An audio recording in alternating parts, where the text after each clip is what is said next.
कलयुग में राम कथा अमृत के समान है। अगर आप मानसिक रूप से तनिक भी परेशान हैं तो रामायण अवश्य पढ़ें। अब रामायण पढ़ने या समझने के लिए आपको बैठना पड़ेगा, पन्ने पलटने पड़ेंगे। चश्मा कहाँ है, लाइट किधर है, आसन लगाओ, जैसे तमाम प्रक्रियाओं से गुजरना पड़ेगा। तब जाकर आप इस दौड़ती भागती ज़िंदगी में मुक्ति के मार्ग भगवान श्री राम के जीवन चरित्र को पढ़ेंगे, समझेंगे। लेकिन एक दूसरी विधि भी है। अगर आप इस चैनल को सब्सक्राइब करें तो पूरी राम कहानी आप कभी भी कहीं भी बिना चश्मे, बिना लाइट के सुन सकते हैं, बिना आसन लगाए आराम से, जब मन जितना उतना सुन सकते हैं। तो चलिए शुरू करते हैं।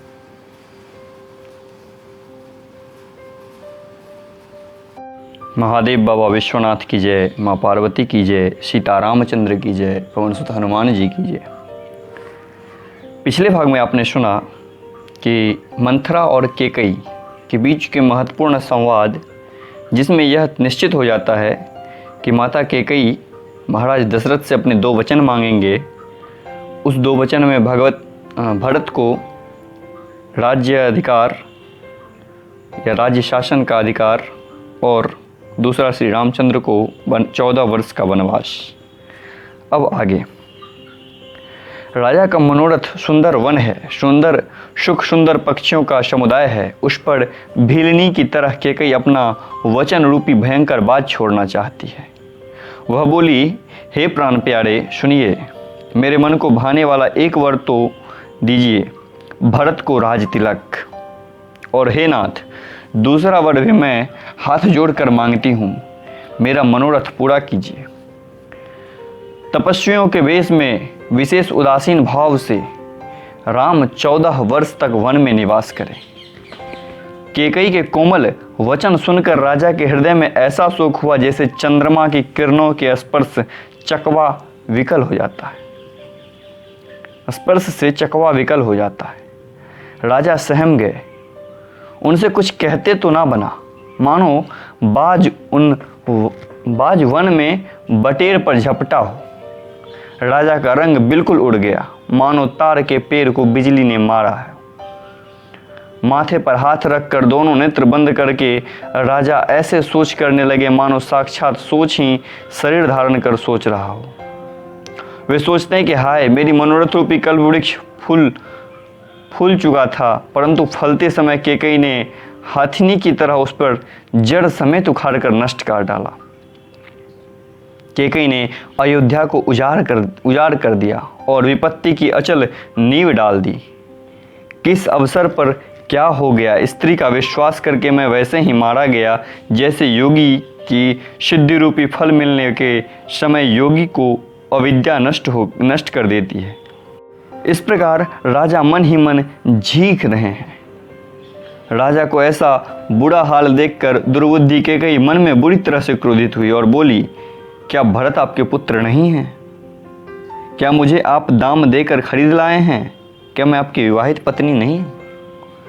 जो मेरा वचन सुनते ही आपको बान सा लगा, तो आप सोच समझ कर बात क्यों नहीं करते? उत्तर दीजिए, हाँ उत्तर दीजिए, नहीं तो नहीं कर दीजिए। आप रघुवंश में सत्य प्रतिज्ञा वाले हैं। आपने ही वर देने को कहा था, अब भले ही ना दीजिए, सत्य को छोड़ दीजिए और जगत में अपयश लीजिए। सत्य की बड़ी सराहना करके वर देने को कहा था, समझा था कि यह चबेना ही मांग लेगी। राजा शिवी, दधीची और बलि ने जो कुछ कहा, शरीर और धन त्याग कर भी उन्होंने अपने वचन की प्रतिज्ञा को निभाया। केकई बहुत ही कड़वे वचन कह रही हैं, मानो जले पर नमक छिड़क रही है। धर्म की धुरी को धारण करने वाले राजा दशरथ धीरज धरकर नेत्र खोले और सिर धुनकर तथा लंबी सांस लेकर इस प्रकार कहा कि इससे मुझे बड़े कठोर मारा है, ऐसी कठिन परिस्थितियां उत्पन्न कर दी है जिससे बच निकलना कठिन हो गया है। प्रचंड क्रोध से जलती हुई केकई सामने इस प्रकार दिखाई दे रही है, मानो क्रोध रूपी तलवार नंगी खड़ी हो, कुबुद्धि उस तलवार की मूढ़ हो। निष्ठुरता आधार है और वह कुबड़ी मंथरा रूपी सान पर धरकर तेज हुई हो। राजा ने देखा कि यह बड़ी ही भयानक और कठोर है। क्या सत्य ही मेरा जीवन लेगी? राजा अपनी छाती कड़ी करके बहुत ही नम्रता के साथ उस प्रिय लगने वाली कैकेयी से वाणी बोले कि हे प्रिय, हे भीरू, विश्वास और प्रेम को नष्ट करके ऐसी बुरी तरह के वचन कैसे कह रही हो? मेरे तो भरत और रामचंद्र दो आँख हैं। यह मैं शंकर जी की साक्षी देकर सत्य कहता हूँ। मैं अवश्य सवेरे ही दूत भेजूंगा। दोनों भाई भरत शत्रुघ्न सुनते ही तुरंत आ जाएंगे। अच्छा दिन सुधवा कर सब तैयारी करके डंका बजाकर मैं भरत को राज्य दे दूंगा। राम को राज्य का लोभ नहीं है और भरत पर उनका ही प्रेम बहुत है। मैं ही अपने मन में बड़े छोटे का विचार करके राजनीति का पालन कर रहा था। राम की 100 बार सौगंध खाकर मैं स्वभाव से कहता हूँ कि राम की माता ने मुझसे कुछ भी नहीं कहा है। अवश्य ही मैंने तुमसे बिना पूछे यह सब किया, इसी से मेरा मनोरथ खाली गया। अब क्रोध छोड़ दे और मंगल साज सज, कुछ दिन बाद भरत युवराज हो जाएंगे। एक ही बात का मुझे दुख लगा कि तूने दूसरा वरदान बड़ी अड़चन का मांगा। उसकी आँच से अब और भी मेरा हृदय जल रहा है। वह दिल लगी में, क्रोध में अथवा सचमुच ही सच्चा है? क्रोध को त्याग कर राम का अपराध तो बता। सब कोई तो कहता है कि राम बड़े ही साधु हैं। तू स्वयं भी राम की सराहना करती है, उन पर स्नेह करती थी। अब यह सुनकर मुझे संदेह हो गया कि तुम्हारी प्रशंसा और स्नेह कहीं झूठे तो न थे। जिसका स्वभाव शत्रु के अनुकूल है वह माता के प्रतिकूल आचरण क्यों करेगा? हे प्रिय, हंसी और क्रोध छोड़ दे और विवेक विचार कर वर मांग, जिससे अब मैं नेत्र भरकर भरत का राज्याभिषेक देख सकूं। मछली चाहे बिना पानी के जीती रहे और सांप भी चाहे तो बिना मणि के दीन दुखी होकर जीता रहे, परंतु मैं स्वभाव से कहता हूँ, मन में छल रखकर नहीं, कि मेरा जीवन राम के बिना नहीं है। हे चतुरप्रिय, जी में समझ देख, मेरा जीवन श्री राम के दर्शन के अधीन है। राजा के कोमल वचन सुनकर दुबुद्धि कैकेयी अत्यंत जल रही हैं, मानो अग्नि में घी की आहुतियाँ पड़ रही। कैकेयी कहती है, आप करोड़ों उपाय क्यों नहीं करें, यहाँ आपकी माया नहीं लगेगी। या तो मैंने जो मांगा सो दीजिए, नहीं तो नहीं कह के अपयस लीजिए। मुझे बहुत प्रपंच नहीं सुहाते। राम साधु है, आप सयाने साधु हैं और राम की माता भी भली है। मैंने सबको पहचान लिया है। कौशल्या ने मेरा जैसा भला चाहा, मैं भी शाका करके उन्हें वैसे ही फल दूंगा। सवेरा होते ही मुनि का वेश धारण कर राम वन को नहीं जाते तो हे राजन, मन में समझ लीजिए कि मेरा मरना होगा और आपका अपयश। ऐसा कहकर कुटिल कैकेयी उठ खड़ी हुई, मानो क्रोध की नदी उमड़ी हो।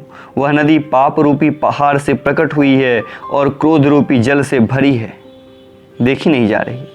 दोनों वरदान उस नदी के दो किनारे हैं। कैकेयी का कठिन हठ ही उसकी धारा है और कुबड़ी के वचन की प्रेरणा ही भंवर है। राजा दशरथ रूपी वृक्ष को जड़मूल से ढहाती हुई विपत्ति रूपी समुद्र की ओर चली। राजा ने समझ लिया कि बात सचमुच सच्ची है। स्त्री के बहाने मेरी मृत्यु ही सिर पर नाच रही है। चरण पकड़कर उसे बिठाकर विनती की कि तू सूर्यकुल रूपी वृक्ष के लिए कुल्हाड़ी मत बन। तू मेरा मस्तक मांग ले, मैं तो यह भी दे दूंगा, पर राम के विरह में मुझे मत मार। जिस किसी प्रकार से तू राम को रख ले, नहीं तो जीव जन्म भर तेरी छाती जलेगी। राजा ने देखा कि रोग असाध्य हैं, तब भी वे अत्यंत आर्तवाणी से कहा, आहा राम, हा राम, हा राम, हा रघुनाथ, कहते हुए सिर पटक कर जमीन पर गिर पड़े।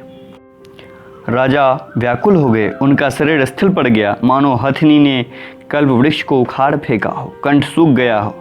मुझसे बात नहीं निकलती, मानो पानी के बिना पहिना नामक मछली तड़प रही हो।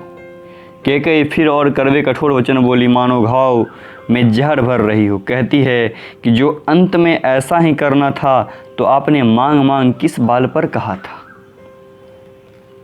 हे राजा, ठहाका मार कर हंसना और गाल फुलाना, क्या ये दोनों एक साथ हो सकते हैं? दानी भी कहाना और कंजूसी भी करना, क्या राजपूती में क्षेम कुशल भी रह सकती है? लड़ाई में बहादुरी भी दिखावें और कहीं चोट भी ना लगे। या तो वचन को छोड़ दीजिए और धैर्य धारण कीजिए। यूँ असहाय स्त्री की भांति रोइए पीटिए नहीं। सत्यव्रती के लिए तो शरीर, स्त्री, पुत्र, घर, धन और पृथ्वी यह सब तिनके के बराबर कहे गए हैं। कैकेयी के मर्म भेदी वचन सुनकर राजा ने कहा कि तू जो चाहे कह, तेरा कुछ भी दोष नहीं है। मेरा काल तुझे मानो पिचास होकर लग गया है, वही तुझसे यह सब कहला रहा है। भरत तो भूलकर भी राजपद नहीं चाहते, होनहार वश तेरे ही जिम में कुमति आवासी है। यह सब मेरे पापों का परिणाम है, जिससे कुसमय विधाता विपरीत हो गए। तेरी उजरी हुई यह सुंदर अयोध्या फिर भली भांति बसेगी और समस्त गुणों के धाम श्री राम की प्रभुता ही होगी। सब भाई उनकी सेवा करेंगे और तीनों लोक में राम की बड़ाई ही होगी। केवल तेरा कलंक और मेरा पछतावा मरने पर भी नहीं मिटेगा, यह किसी तरह नहीं जाएगा।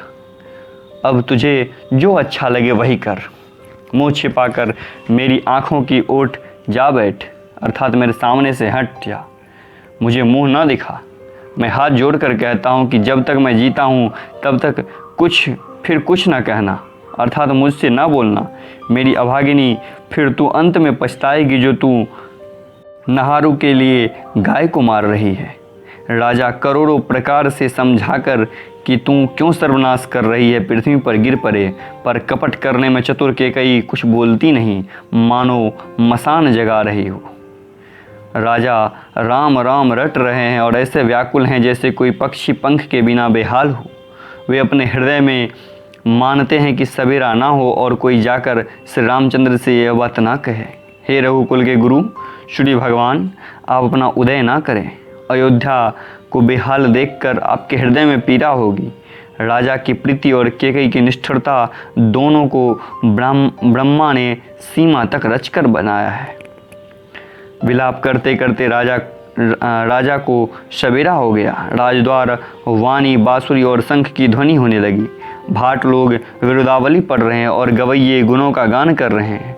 सुनने पर राजा को वे बाण जैसे लगते हैं। राजा को यह सब मंगल साज कैसे नहीं सुहा रहे, जैसे पति के साथ सती होने वाली स्त्री के आभूषण। श्री रामचंद्र जी के दर्शन की लालसा और उत्साह के कारण उस रात्रि में किसी को भी नींद नहीं आई। राजद्वार पर मंत्रियों और सेवकों की भीड़ लग गई। वे सब सूर्य के उदय देखकर कहते हैं कि ऐसा कौन सा विशेष कारण है कि अवधपति दशरथ जी अभी तक नहीं जगे। राजा नित्य ही रात के पिछले पहर जग जाया करते हैं, किंतु आज हमें बड़ा आश्चर्य हो रहा है। हे सुमंत्र, जाओ, जाकर राजा को जगाओ, उनकी आज्ञा पाकर हम सब काम करें। तब सुमंत्र रावले राजमहल में गए, पर महल के भयानक देखकर वे जाते हुए डर रहे हैं। ऐसा लगता है मानो दौड़कर काट खाएगा। उसकी ओर देखा भी नहीं जाता, मानो विपत्ति और विषाद ने उन्हें डेरा डाल रखा हो। पूछने पर कोई जवाब नहीं देता।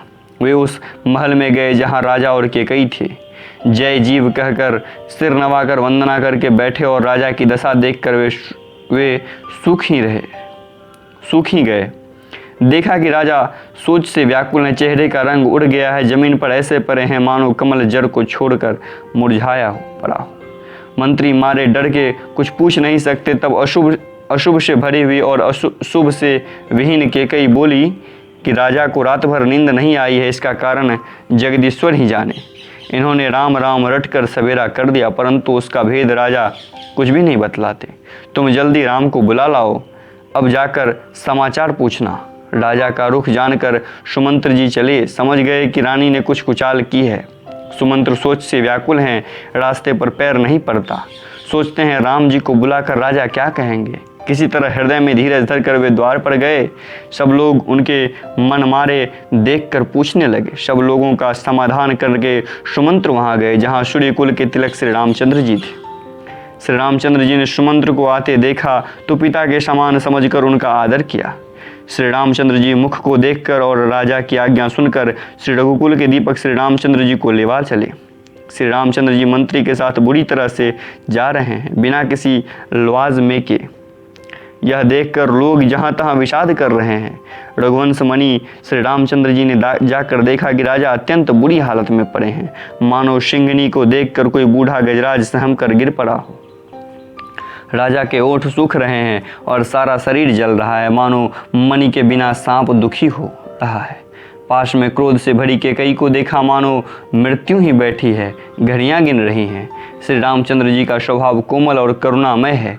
उन्होंने पहली बार यह दुख देखा, इससे पहले कभी उन्होंने दुख सुना भी न था। यूँ तो समय का विचार करके हृदय में धीरज धरकर उन्होंने मीठे वचन से माता कैकेयी से पूछा कि हे माता, मुझे पिताजी के दुख का कारण कहो, ताकि जिससे उसका निवारण हो, दुख दूर हो, वह यत्न किया जाए। कैकेयी ने कहा, हे राम सुनो, सारा कारण यही है कि राजा का तुम पर बहुत स्नेह है। इन्होंने मुझे 2 वरदान देने को कहा था। मुझे जो कुछ अच्छा लगा वही मैंने मांगा। इसे सुनकर राजा के हृदय में सोच हो गया, क्योंकि यह तुम्हारा संकोच नहीं छोड़ सकते। इधर तो पुत्र का स्नेह और उधर वचन। राजा इसी धर्म संकट में पड़े हैं। यदि तुम कर सकते हो तो राजा की आज्ञा सिरधारी करो और इनके कठिन कलेशों को मिटाओ। कैकेयी बेधड़क बैठी ऐसी कड़वी वाणी कह रही है, जिसे सुनकर कठोरता भी अत्यंत व्याकुल हो उठी। जीव धनुष वचन बहुत से तीर हैं और मानो राजा ही कोमल निशान के समान हैं। इस सारे साज समाज के समान के साथ मानो स्वयं कठोरपन श्रेष्ठ वीर का शरीर धारण करके धनुष विद्या सीख रही है। श्री रघुनाथ जी को सब हाल सुनाकर वह ऐसे बैठी है, मानो निष्ठुरता की शरीर धारण किए हुए हो। सूर्य कुल के सूर्य स्वाभाविक ही आनंद निधान श्री रामचंद्र जी मन में मुस्कुराकर सब दूषणों से रहित ऐसे कोमल और सुंदर वचन बोले कि मानो वाणी के विभूषण ही थे। हे माता सुनो, वह पुत्र बड़भागी है जो पिता माता के वचन के अनुरागी पालन करने वाले हैं। माता पिता को संतुष्ट करने वाला पुत्र हे जननी सारे संसार में दुर्लभ हैं। वन में विशेष रूप से मुनियों का मिलाप होगा, जिसमें मेरा सभी प्रकार से कल्याण है। उसमें भी फिर पिताजी की आज्ञा और जननी तुम्हारी संपत्ति और ये प्राण प्रिय भरत राज्य पावेंगे। इन सभी बातों को देखकर यह प्रतीत होता है कि आज विधाता सब प्रकार से मेरे सन्मुख मेरे अनुकूल हैं। यदि ऐसे काम के लिए मैं वन को न जाऊं तो मूर्खों के समाज में सबसे पहले मेरी गिनती करनी चाहिए। जो कल्प वृक्ष को छोड़कर रेड़ की सेवा करते हैं और अमृत त्याग कर विष मांग लेते हैं, हे माता तुम मन में विचार कर देखो, वे ही ऐसा मौका पाकर कभी न चूकेंगे। हे माता, मुझे एक ही दुख विशेष रूप से हो रहा है, वह महाराज को अत्यंत व्याकुल देखकर। इस थोड़ी सी बात के लिए पिताजी को इतना भारी दुख हो रहा है। हे माते, मुझे इस बात पर विश्वास नहीं होता, क्योंकि महाराज तो बड़े ही धीर और गुणों के अथाह समुद्र हैं। अवश्य ही मुझसे कोई बड़ा अपराध हो गया है, जिसके कारण महाराज मुझसे कुछ नहीं कहते। तुम्हें मेरी सौगंध है माता, तुम सच सच कहो। रघुकुल में श्रेष्ठ श्री रामचंद्र जी के स्वभाव ही सीधे वचनों की दुर्बुद्धि के कई टेढ़ा ही करके जान रही हैं। जैसे यद्यपि जल और समान ही होता है, परंतु जोक उसमें टेढ़ी चाल से चली है।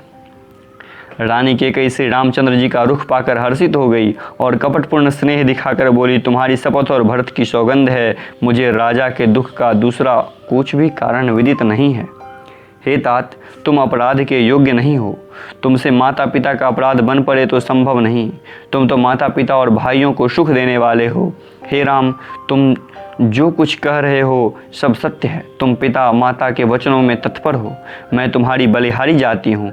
तुम पिता को समझाकर वही बात करो जिसमें चौथेपन में इनका अपयश ना हो। जिस पुण्य ने इनको तुम जैसे पुत्र दिए, उसका निरादर करना उचित नहीं है। कैकेयी ने बुरे मुख में यह शुभ वचन कैसे लगते हैं, जैसे मगध देश में गया आदिक तीर्थ। श्री रामचंद्र जी को माता कैकेयी के सब वचन ऐसे अच्छे लगे जैसे गंगा जी में जाकर जल शुभ सुंदर हो जाता है। इतने में राजा की मूर्छा दूर हुई। उन्होंने राम का स्मरण करके राम राम कहकर फिरकर करवट ली। मंत्री ने श्री रामचंद्र जी का आना कहकर समयानुकूल विनती की। तब राजा ने सुना कि श्री रामचंद्र जी पधारे हैं, तो उन्होंने धीरज धरकर नेत्र खोले। मंत्री ने संभल कर राजा को बिठाया। राजा ने श्री रामचंद्र जी को अपने चरणों में पड़ते देखा। स्नेह से विकल राजा ने रामचंद्र जी को हृदय से लगा लिया, मानो सांप ने अपनी खोई हुई मणि पाकर फिर ले ली हो। राजा दशरथ जी श्री रामचंद्र जी को देखते ही रह गए, मानो नेत्रों से आंसुओं की धारा बह चली है। शोक के विशेष होने के कारण राजा कुछ नहीं कह सकते। वे बार बार श्री रामचंद्र जी को हृदय से लगाते हैं और मन में ब्रह्मा जी को मानते हैं कि जिससे रघुनाथ जी वन को ना जाए। फिर महादेव जी का स्मरण करके उनके निहोरा करते हुए कहते हैं कि हे सदाशिव, आप मेरी विनती सुनिए। आप आशुतोष और औढ़रधानी हैं, मुँहमांगा दे डालने वाले हैं, अतः मुझ पर अपनी दीन सेवक जानकर दुखों को दूर कीजिए। आप प्रेरक रूप से सबके हृदय में हैं। आप श्री रामचंद्र जी को ऐसी बुद्धि दीजिए जिससे वे मेरे वचन को त्याग कर और शील स्नेह को छोड़कर घर में ही रह जाए। जगत में चाहे अपयश हो या सुयश नष्ट हो जाए, चाहे मैं नरक के में गिरूं अथवा स्वर्ग में चला जाए, और भी सब प्रकार के दूसरा दुख अपना मुझसे सहन न करा ले, पर श्री रामचंद्र जी मेरी आँखों की ओट ना हो। राजा मन ही मन इस प्रकार वचन कर रहे हैं, बोलते नहीं हैं। उनका मन पीपल के पत्ते की तरह डोल रहा है। श्री रघुनाथ जी ने पिता के प्रेम को वश जानकर और यह अनुमान करके कि माता फिर कुछ कहेगी तो पिताजी को दुख होगा, देश काल और अवसर के अनुकूल विचार कर विनीत वचन कहे कि हे तात, मैं कुछ कहता हूँ, यह ढिठाई करता हूँ, इस अनौचित्य को मेरी बाल्यावस्था समझकर क्षमा कीजिएगा। इस अत्यंत तुच्छ बात के लिए आपने इतना दुख पाया, मुझे किसी ने पहले कहकर यह बात नहीं जनाई। स्वामी को इस दशा में देखकर मैं माता से पूछा, उन्होंने सारा प्रसंग सुनाया। मेरे सब अंग शीतल हो गए हैं। हे पिताजी, इस मंगल के समय स्नेहवश होकर सोच करना छोड़ दीजिए और हृदय में प्रसन्न होकर मुझे आज्ञा दीजिए। यह कहते हुए प्रभु श्री रामचंद्र जी सर्वांग पुलकित हो गए। उन्होंने फिर कहा, इस पृथ्वी तल पर उनका जन्म धन्य है, उन जिसके चरित्र सुनकर पिताजी को परम आनंद हो, जिसके माता पिता प्राणों के समान प्रिय हों, चारों पदार्थ जिसके करतलगत रहते हैं। अपनी आज्ञा पालन करके मैं और जन्म का फल पाकर मैं जल्द ही लौट आऊँगा। आप कृपया आज्ञा दीजिए, माता से विदा मांग आता हूँ, फिर आपके पैर लगकर वन को चलूँगा, प्रणाम करके चलूँगा वन को। ऐसा कहकर श्री रामचंद्र जी वहाँ से चल दिए। राजा ने शोकवश कोई उत्तर नहीं दिया। वह बहुत ही तीखी बात नगर भर में इतनी जल्दी फैल गई मानो डंका मारते ही बिच्छू का विष सारे शरीर में फैल गया हो। डंक मारते ही बिच्छू का विष सारे शरीर में फैल गया हो। इस बात को सुनकर सभी स्त्री पुरुष ऐसे व्याकुल हो गए जैसे वन में आग लग गई हो। दवानल देखकर बेल और वृक्ष मुरझा जाते हैं। जो जहाँ सुनता है वहीं सिर ढूंढने लगता है। बड़ा विषाद है, किसी को धीरज नहीं बांधाता। सबके मुख सूख रहे हैं, आँखों से आंसू बहते हैं। शोक हृदय में नहीं समाता, मानो करुण सागर की सेना अवध पर डंका बजाकर उतर आई हो। सब मेल मिल गए थे। इतने में विधाता ने बात बिगाड़ दी। जहाँ तहाँ लोग कैकेयी को गाली दे रहे हैं। सब पापिन के क्या सूझ पड़ा, इसमें छाए घर पर आग रख दी। यह अपने हाथ से अपनी आँखों को निकाल कर देखना चाहती है और अमृत फेंक कर विष चखना चाहती है। यह कुटिल कठोर दुर्बुद्धि और अभागिनी कैकेयी रघुवंश रूपी बांस के वन के लिए अग्नि हो गई। पत्ते पर बैठकर इसने पेड़ को काट डाला।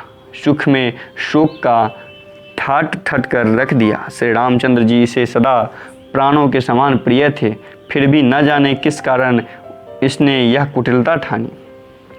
कवि सत्य ही कहते हैं कि स्त्री का स्वभाव सब प्रकार से पकड़ में न आने योग्य अथाह और भेद भरा होता है। अपनी परछाई भले ही पकड़ जाए, पर भाई स्त्री की गति नहीं जानी जाती। आग क्या नहीं जला सकती, समुद्र में क्या नहीं समा सकता, अबला कहाने वाली प्रबल स्त्री जाति क्या नहीं कर सकती, और जगत में काल किसको नहीं खाता। विधाता ने क्या सुनकर क्या सुना दिया, क्या सुनाकर क्या सुना दिया, और क्या दिखाकर अब क्या दिखाना चाहता है। एक कहते हैं कि राजा ने अच्छा नहीं किया, दुर्बुद्धि के कई विचार कर वर नहीं दिए। जो हट करके के कई बातों को पूरा करने में अरे रहकर स्वयं सब दुखों के पात्र हो गए। स्त्री के विशेष वश होने के कारण मानो उनका ज्ञान और गुण जाता रहा। एक जो धर्म की मर्यादा को जानते हैं और सयाने हैं, वे राजा को दोष नहीं देते। वे शिवी, दधीची और हरिश्चंद्र की कथा एक दूसरे से बखान कर कहते हैं। कोई इसमें भरत जी की सम्मति बताते हैं, कोई एक सुनकर उदासीन भाव से रह जाते हैं, कोई हाथों से कान मूंद कर और जीभ को दांत तले दबाकर कहते हैं कि यह बात झूठी है, ऐसी बात कहने से तुम्हारे पुण्य नष्ट हो जाएंगे। भरत जी को तो श्री रामचंद्र जी प्राणों के समान प्रिय हैं। चंद्रमा चाहे शीतल किरणों की जगह अग्नि की चिंगारियां बरसाने लगे और अमृत चाहे विष के समान हो जाए, परंतु भरत जी स्वप्न में भी कभी श्री रामचंद्र जी के विरुद्ध कुछ नहीं करेंगे। कोई एक विधाता को दोष देते हैं जिसने अमृत दिखाकर विष दे दिया। नगर भर में खलबली मच गई, सब किसी को सोच हो गया, हृदय में दुसह जलन हो गई, आनंद उत्साह मिट गया। ब्राह्मणों की स्त्रियां कुल की माननीय, बड़ी बूढ़ी और केकई की परम प्रिय थी। वे उनके सील की सराहना करके उसे सीख देने लगी, पर उसको उसके वचन बाण के समान लगते हैं। वे कहती हैं, तुम तो सदा कहा करती थी कि श्री रामचंद्र जी के समान मुझे भरत भी प्यारे नहीं हैं। इस बात का सारा जगत जानता है कि श्री रामचंद्र जी पर तो तुम स्वाभाविक ही स्नेह करती रही हो। आज किस अपराध से तुम उन्हें वन दे रही हो? तुमने कभी शैतिया डाह नहीं किया है। सारा देश तुम्हारे प्रेम और विश्वास को जानता है। अब कौशल्या ने तुम्हारे कौन सा बिगाड़ कर दिया जिसके कारण तुमने सारे नगर पर व्रज गिरा दिया? क्या सीता जी अपने पति श्री रामचंद्र जी का साथ छोड़ देगी? क्या लक्ष्मण जी श्री रामचंद्र जी के बिना घर रह सकेंगे? क्या भरत जी श्री रामचंद्र जी के बिना अयोध्यापुरी के राज्य भोग सकेंगे? और क्या राजा रामचंद्र जी के बिना जीवित रह सकेंगे? अर्थात न सीता जी रहेंगी, न लक्ष्मण जी रहेंगे, न भरत जी राजी करेंगे और न राजा जीवित रहेंगे। सब उजाड़ हो जाएगा। हृदय में ऐसा वचन विचार कर क्रोध छोड़ दो। शोक और कलंक की कोठी मत बनो। भरत को अवश्य युवराज पद दो, पर श्री रामचंद्र जी को वन में क्या काम है? श्री रामचंद्र जी राज्य के भूखे नहीं हैं। वे धर्म की धुरी के धारण करने वाले और विषय रस से रुखे हैं, अर्थात उनमें विषयाशक्ति है ही नहीं। इसलिए तुम यह शंका ना करो कि श्री रामचंद्र जी वन ना गए तो भरत के राज्य में विघ्न करेंगे। इतने में भी मन ना हो तो तुम राजा से दूसरा वर ले लो कि श्री रामचंद्र जी घर छोड़कर गुरु के घर रहे। जो तुम हमारे कहने पर ना चलोगे तो तुम्हारे हाथ कुछ भी न लगेगा। यदि तुमने कुछ हंसी की हो तो उसे प्रगट में कहकर जना दो। राम सरीखा पुत्र क्या वन में रहने योग्य है? यह सुनकर लोग तुम्हें क्या कहेंगे? जल्दी उठो और वही उपाय करो जिस उपाय से वह शोक और कलंक का नाश हो। जिस तरह शोक और कलंक मिटे वही उपाय करके कुल की रक्षा कर वन जाते हुए श्री रामचंद्र जी को हट करके लौटा ले। दूसरी बात ना चला। तुलसीदास जी कहते हैं, जैसे सूर्य के बिना दिन, प्राण के बिना शरीर और चंद्रमा के बिना रात, वैसे ही श्री रामचंद्र जी के बिना अयोध्या हो जाएगी। हे भामिनी, तो अपने हृदय में इस बात को समझ तो सही। इस प्रकार सखियों ने ऐसी सीख दी जो सुनने में मीठी और परिणाम में हितकारी था, पर कुटिल कुबरी की सिखाई पढ़ाई हुई केकई ने इस पर जरा भी कान नहीं दिया। केकई की कोई उत्तर नहीं देती। वह दुस्सह क्रोध के मारे रुखी हो रही है। ऐसे देखती है मानो भूखी बाघिन हरिणियों को देख रही हो। तब सखियों ने रोग को असाध्य समझकर उसे छोड़ दिया। सब उसकी बुद्धि अभागिनी कहती हुई चल गई। राज्य करते हुए इस केकई को देव ने नष्ट कर दिया है। इसने जैसा कुछ किया है वैसा कोई भी ना करेगा। नगर के सब स्त्री पुरुष इस प्रकार विलाप कर रहे हैं जैसे कुचाली केकई को करोड़ों गालियां दे रहे हैं। लोग विषम ज्वर से जल रहे हैं। लंबी सांस लेते हुए वे कहते हैं कि श्री रामचंद्र जी के बिना जीने का कोई आशा नहीं है। महान वियोग से ऐसी प्रजा व्याकुल हो गई मानो पानी सूखने के समय जलचर जीवों को समुदाय व्याकुल हो रहे हैं। सभी पुरुष और स्त्रियां अत्यंत विषाद के वश हो रही हैं। स्वामी श्री रामचंद्र जी माता कौशल्या के पास गए। उनका मुख प्रसन्न है, पर चित्त में चौगुना चाव उत्साह है। यह सोच मिट गया कि राजा कहीं रख न ले। श्री रामचंद्र जी को राज तिलक की बात सुनकर विषाद हुआ था कि सब भाइयों को छोड़कर बड़े भाई मुझको ही राज तिलक क्यों हो गया। अब माता केकई की आज्ञा और पिता की मौन सम्मति पाकर वह सोच मिट गया। श्री रामचंद्र जी का मन नए पकड़े हुए हाथी के समान और राज तिलक उस हाथी के बांधने की कांटेदार लोहे की बेड़ी के समान है। वन जाना है, यह सुनकर आप अपने को बंधन से छूटा जानकर उनके हृदय में आनंद बढ़ गया। रघुकुल तिलक श्री रामचंद्र जी ने दोनों हाथ जोड़कर आनंद के साथ माता के चरणों को निभाया। माता ने आशीर्वाद दिया, अपने हृदय से लगा लिया और उन पर गहने तथा कपड़े नौछावर किए। माता बार बार श्री रामचंद्र जी का मुख चूम रही है, नेत्रों में प्रेम का जल भर आया है और सब अंग पुलकित हो गए हैं। श्री राम को अपनी गोदी में बिठाकर फिर हृदय से लगा लिया। सुंदर स्तन प्रेम सहित दूध बहने लगे। उनका प्रेम और महान आनंद कुछ कहा नहीं जाता, मानो कंगाल ने कुबेर का पद पा लिया हो। बड़े आदर के साथ सुंदर मुख देखकर माता मधुर वचन बोली कि हे तात, माता बलिहारी जाती है, कहो वह आनंद मंगलकारी लगन कब है जो मेरे पुण्यशील और सुख की सुंदर सीमा है और जन्म लेने के लाभ की पूर्णतम अवधि है। तथा जिस लगन को सभी स्त्री पुरुष अत्यंत व्याकुलता से इस प्रकार चाहते हैं जिस प्रकार प्यास से चातक और चातकी शरद ऋतु के स्वाति नक्षत्र की वर्षा को चाहते हैं। हे तात, मैं बलैया लेती हूँ, तुम जल्दी नहा लो और जो मन भावे कुछ मिठाइयाँ खा लो। भैया तब पिता के पास जाना, बहुत देर हो गई है, माता बलिहारी जाती है। माता को अत्यंत अनुकूल वचन सुनकर मानो स्नेह रूपी कल्प वृक्ष के फूल थे जो सुख रूपी मकरंद से भरे थे और श्री के मूल थे, ऐसे वचन रूपी फूलों को देखकर श्री रामचंद्र जी का मन रूपी भौरा उन पर नहीं भूला। धर्मधुरी ने श्री रामचंद्र जी ने धर्म की गति को जानकर माता से अत्यंत कोमल वाणी से कहा, हे माता, पिताजी ने मुझे वन का राज दिया है जहाँ सब प्रकार से मेरा बड़ा काम बनने वाला है। हे माता, तू प्रसन्न मन से मुझे आज्ञा दे जिससे मैं मेरी वन यात्रा में आनंद मंगल हो। मेरे स्नेहवश भूल कर भी डरना नहीं है। हे माता, तेरी कृपा आनंद ही होगा। 14 वर्ष मन में रहकर पिताजी के वचन को प्रमाणित कर फिर लौटकर तेरी चरणों का दर्शन करूँगा। तू मन को मलान न कर। रघुकुल में श्रेष्ठ श्री राम जी के यह बहुत ही नम्र और मीठे वचन माता के हृदय में बाण के समान लगे और कसकने लगे। उस शीतल वाणी को सुनकर कौशल्या वैसे ही सहम कर सूख गई जैसे बरसात का पानी पड़ने से ज्वासा सूख जाता है। हृदय का विषाद कुछ कहा नहीं जाता, मानो सिंह की गर्जना सुनकर हिरणी विकल हो गई हो। नेत्र में जल भर आया है, शरीर थर थर कांपने लगा हो, मानो मछली मांझा खाकर बदहवास हो गई है। धीरज धरकर पुत्र का मुख देखकर माता गदगद वचन से कहने लगी, हे तात, तुम तो पिता को प्राणों के समान प्रिय हो। तुम्हारे चरित्र को देखकर वे नित्य प्रसन्न होते हैं।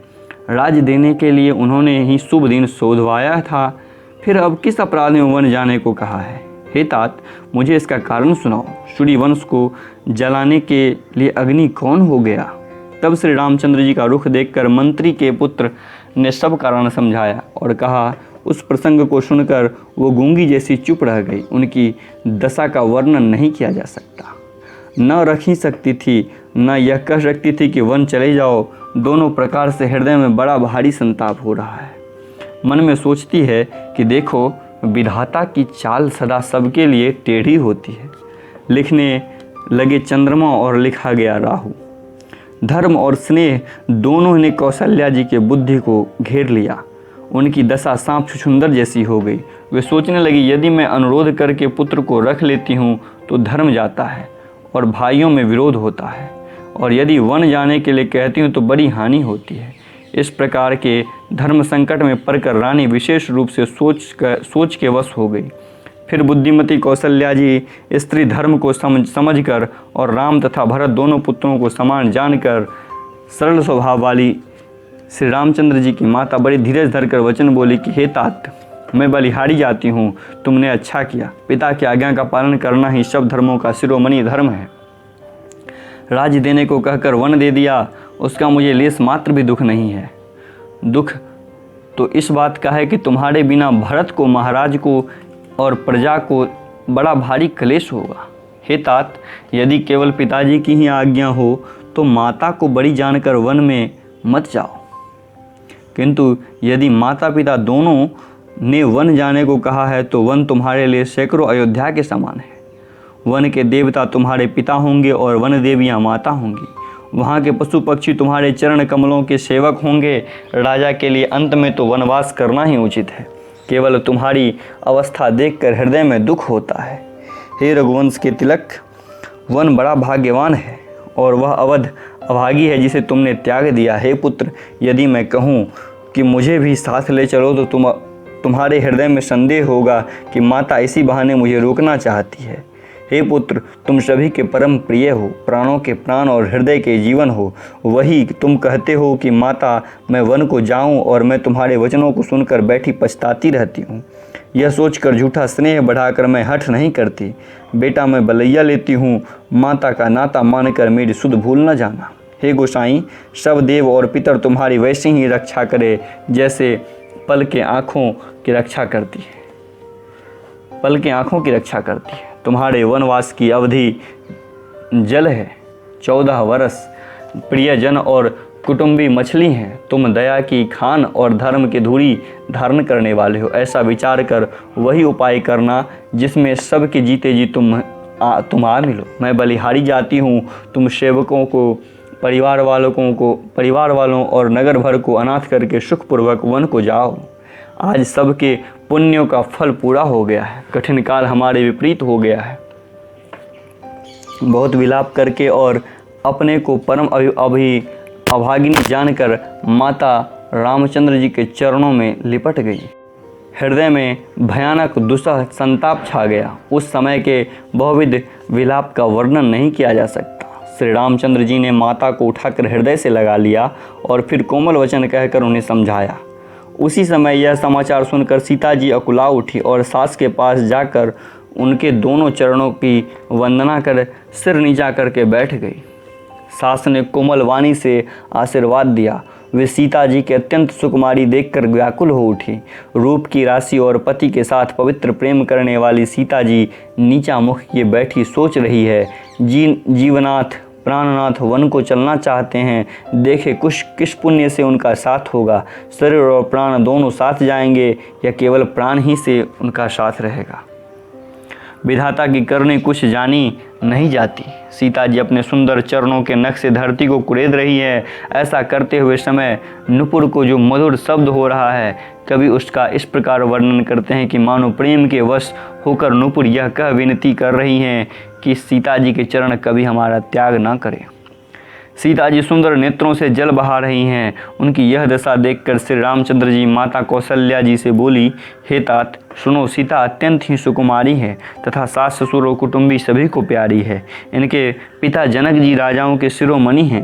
ससुर सूर्यकुल के सूर्य हैं और पति सूर्यकुल रूपी कुमुद वन को खिलाने वाले चंद्रमा तथा गुण और रूप के भंडार हैं। फिर मैंने रूप की राशि, सुंदर गुण और सील वाले प्यारी पुत्र वधू पाई है। मैं इनको आँखों की पुतली बनाकर इनसे प्रेम बढ़ाया है और अपने प्राण इसमें लगा रखे हैं। इन्हें कल्पलता के समान मैंने बहुत तरह से बड़े लार चाव के साथ स्नेह रूपी जल से सींच कर पाला है। अब इस लता के फलने के समय विधाता वाम हो गए हैं। कुछ जाना नहीं जाता इसका क्या परिणाम होगा। सीता ने पलंग के ऊपर गोद और हिंडोलों के छोड़कर कठोर पृथ्वी पर कभी पैर नहीं रखा। मैं सदा संजीवनी जड़ी के समान सावधानी से इनकी ख्याल रखती हूँ। कभी दीपक की बत्ती हटाने को नहीं कहती। वही सीता जी अब तुम्हारे साथ वन चलना चाहती है। हे रघुनाथ, उसे क्या आज्ञा होती है। चंद्रमा की किरणों का रस चाहने वाली चकोरी सूर्य की ओर आँख किस तरह मिला सकती है। हाथी, सिंह, राक्षस आदि अनेकों दुष्ट जीव जंतु वन में विचरते रहते हैं। हे पुत्र, क्या विष की वाटिका में सुंदर संजीवनी बोटी शोभा पा सकती है। वन के लिए ब्रह्मा जी ने विषय सुख को न जीतने वाले कोल और भील की लकड़ियों को रचा, जिनकी पत्थर से कीड़े जैसे कठोर स्वभाव हो। उन्हें वन में कभी क्लेश नहीं होता। अथवा तपस्वियों की स्त्रियां वन में रहने योग्य हैं, जिन्हें तपस्या के लिए सब भोग तज दिए हैं। हे पुत्र, जो तस्वीर के बंदर को देखकर डर जाती है, वे सीता वन में किस तरह रह सकेगी। देव सरोवर के कमल वन में विचरण करने वाली हंसनी की गरैया तलैया को रहने रहने के योग्य है, ऐसा विचार कर तुम्हारी आज्ञा हो मैं जानकी को वहीं ही शिक्षा दूं। माता कहती है यदि सीता घर में रहे तो मुझको बहुत सहारा हो जाए।